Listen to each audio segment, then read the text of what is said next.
Espiritu Santo. Amen. Sumasampalataya ako sa Diyos Amang makapangyarihan sa lahat na may gawa ng langit at lupa.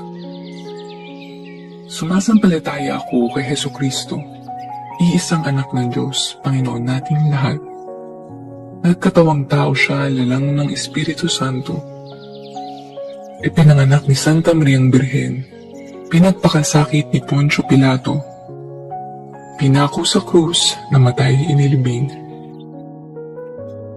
nanawag sa kinaroroonan ng mga yumao, nang may 3 araw na buhay na magmuli, umakyat sa langit, naluklok sa kanan ng Diyos Amang makapangyarihan sa lahat.